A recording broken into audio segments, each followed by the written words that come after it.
L'any 1442, Alfons el Magnànim, que havia succeït el seu pare Ferran d'Antequera, va conquerir el regne de Nàpols. La corona va arribar al punt de màxima expansió territorial. Alfons el Magnànim havia rebut de la reina Joana II de Nàpols la promesa d'adoptar-lo com a fill i hereu. Després, la reina se'n va penedir i no va complir la paraula donada. Però Alfons ja s'havia fet a la idea de ser rei de Nàpols i no va parar fins que va entrar triomfal a la ciutat conquerida. Va viure gairebé sempre a Nàpols i sense preocupar-se per res de la cort de Barcelona.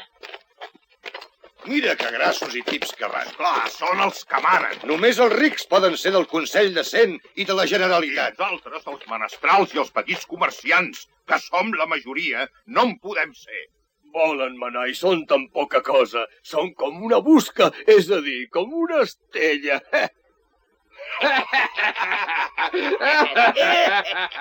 Això vosaltres, grossos i talossos, com una viga! Com una viga! Traïdors, sou uns traïdors! Traïdors! Vosaltres sou els traïdors! Traïdors! Traïdors!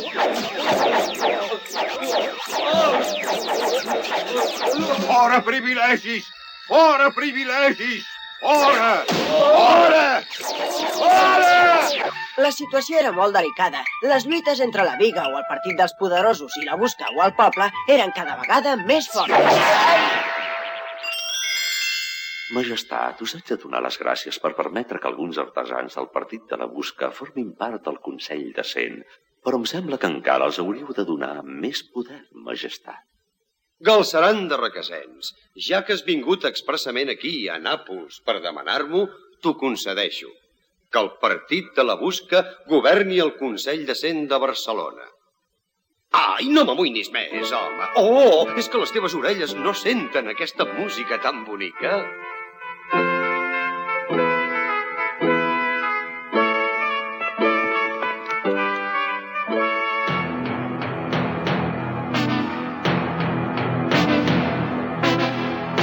Déu és amb els pobres! Déu és amb els pobres! Visca la Busca! Visca la Busca! Visca la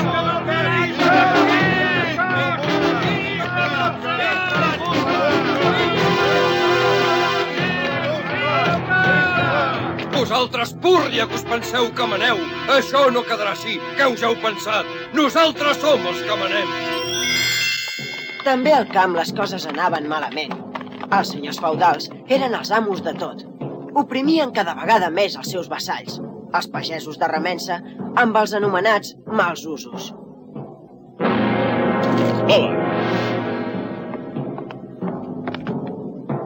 El teu marit ha mort sense fer testament. La meitat de la seva herència és per mi. Però això és una injustícia, senyor. Me n'hauré d'anar lluny d'aquí. Això és el que et penses, marrec. Però sense el meu permís no pots fotre el camp.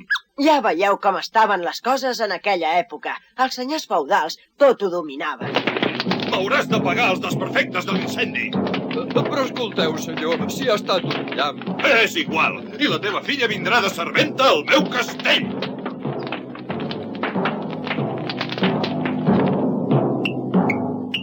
Com veieu, tot anava cada vegada pitjor.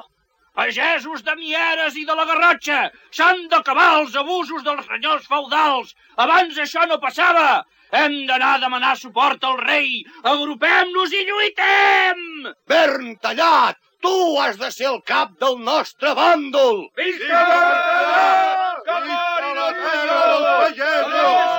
Que mori el senyor! Ara que estem units, anem a cremar les collites dels senyors! Visca la terra! Visca la terra! Els atacs dels remences, organitzats en guerrilles, ho van destrossar tot i van arribar des de la Garrotxa fins a la vora de Barcelona. L'any 1458 mor Alfons el Magnànim. El va succeir el seu germà Joan II, a qui el veiem assegut al tron de Martí l'Humà. Joan va afavorir els pagesos de remença. Com a rei, concedeixo que els pagesos de remença es puguin agrupar i al mateix temps dono l'ordre d'abolir els mals usos dels nobles. La revolta dels pagesos va ser la primera que es va organitzar a Europa i la que va tenir més èxit. El rei Joan II cada cop dona més llibertats als pagesos i als de la Busca.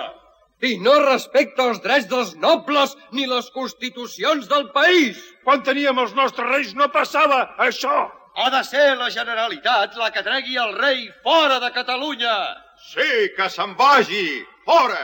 Volem que Catalunya governi el seu fill, el príncep de Viana. El príncep Carles de Viana va fer una entrada triomfal a Barcelona i va ser rebut tant pels poderosos com pel poble. El príncep de Viana va ser un bon trobador i molt amic d'Ausiàs Marc. També va escriure el llibre Crònica de los Reyes de Navarra. Però el príncep va morir molt aviat.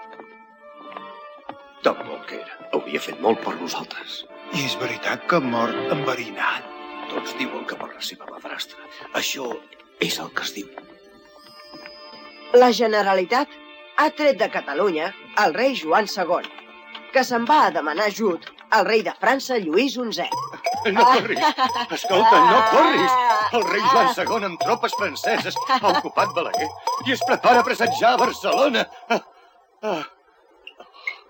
Aixeca't, home, aquest sí que va estovat de valent. La Generalitat de Catalunya declara Joan II enemic públic. I, per tant, la Generalitat el destrona. Ara tots anirem a demanar ajuda al poderós rei de Castella, Enric IV. Ell serà el nostre rei.